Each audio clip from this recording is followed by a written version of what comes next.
जर तुम्हाला जिलेबी करायची आहे तर मग हा व्हिडिओ तुमच्यासाठी आहे। अगदी 10 ते 15 मिनिटांमध्ये सोप्या पद्धतीने जिलेबी बनवूया। तर त्यासाठी आपण साहित्य पाहूयात। 1 वाटी मैदा, 1.5 वाटी साखर, दही 4 चमचे, खायचा सोडा चिमूटभर, बेकिंग पावडर पाव चमचा, 1 चमचा तूप, 1.5 चमचा बेसन। चला सगळ्यात आधी आपण पीठ भिजवून घेऊया। तर इथे 1 वाटी मैदा घेतलेला आहे, तसंच 1 चमचा साजूक तूप घेतलेला आहे। साजूक तूप गरम न करताच वापर करायचा आहे आपल्याला। ह्या पिठावरती तूप घालायचं आणि व्यवस्थित चोळून घ्यायचं की सगळ्या पिठाला तूप लागलं पाहिजे। पीठ जेव्हा आपण भिजवतो त्यावेळेस कसलीच घाई करायची नाही, व्यवस्थित पिठाला तूप लावून घ्यायचं। त्यानंतर आपल्याला दही घालायचं आहे। पाण्याचा कमीत कमी वापर करायचा जर गरज पडलीच तर इथे मी 4 ते 5 चमचे मी दही वापरलेली आहे। जास्त पाणी लागणार नाही कारण 1 वाटी मैदा वापरलेला आहे। ह्यामध्ये आपल्याला किती पाण्याची गरज पडेल ते समजेलच। पहा, जास्त आपल्याला पाण्याची गरज पडली नाही। 1 ते 2 चमचेच पाणी वापरलेलं आहे। तो व्हिडिओ स्किप झालेला आहे।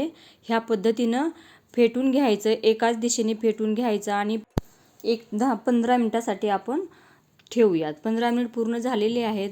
तर इथे मी खायचा सोडा टाकलेला आहे आणि बेकिंग पावडर पाव चमचा वापरलेली आहे। तर पुन्हा एकदा आपल्याला फेटायचं आहे। एकाच दिशेने फेटून घ्यायचं आणि जिलेबीसाठी पीठ जास्त घट्ट नसावं किंवा पातळसुद्धा नसावं। पीठ पाहून तुमच्या लक्षात आलेलंच असणार आहे। लगेच पाक बनवूयात। पाक बनवण्यासाठी इथे मी 1 वाटी पाणी वापरलेलं आहे, 1.5 वाटी साखर आणि पिवळा रंग थोडासा वापरलेला आहे। तसंच केशरच्या काड्या थोड्याशा टाकणार आहे। पाक जास्त सुद्धा करायचं नाही कारण तो वायालाच जातो। जितकी जिलेबी बुडणार आहे तितकाच पाक करूयात आपण। चला, पाक तयार होत आलेला आहे। आता तसंच जिलेबी तळवण्यासाठी तेल गरम करूयात।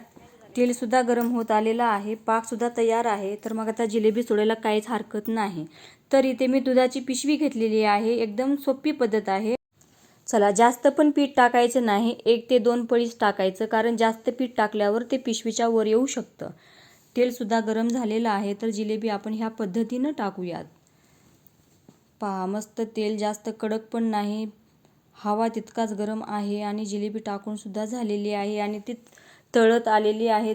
अजूनही व्हिडिओला लाईक केला नसेल किंवा सबस्क्राईब केला नसेल तर पटकन सबस्क्राईब करा। एकदम सुरेख तळलेली आहे आणि एका बाजूला पाकसुद्धा गरमच आहे। तर गरम जिलेबीच पाकात टाकायचं म्हणजे ती व्यवस्थित मुरल्या जाते। पाहू शकता तुम्ही। पहा, आता मुरायला किती 5 मिनिटं लागणार आहे, जास्त वेळ ठेवायची गरजसुद्धा नाही। पटकन पाक शोषून घेतल्या जाते जिलेबी। पूर्ण पाक भरलेला आहे जिलेबीमध्ये, एकदम रसरशीत मस्त दिसायला लागलेली आहे। तर आता आपण जिलेबी काढू शकतो। पाहू शकता किती मस्त कलर आलेला आहे जिलेबीला, एकदम सुरेख दिसते आहे। असंच जिलेबी बनवून बघा तुम्ही आणि मला कमेंटमध्ये सांगायला विसरू नका। जर व्हिडिओ आवडला असेल तर लाईक अँड शेअर, सबस्क्राईब करायला विसरू नका। धन्यवाद। पुन्हा भेटूयात एका नवीन रेसिपी बरोबर। तोपर्यंत बाय बाय।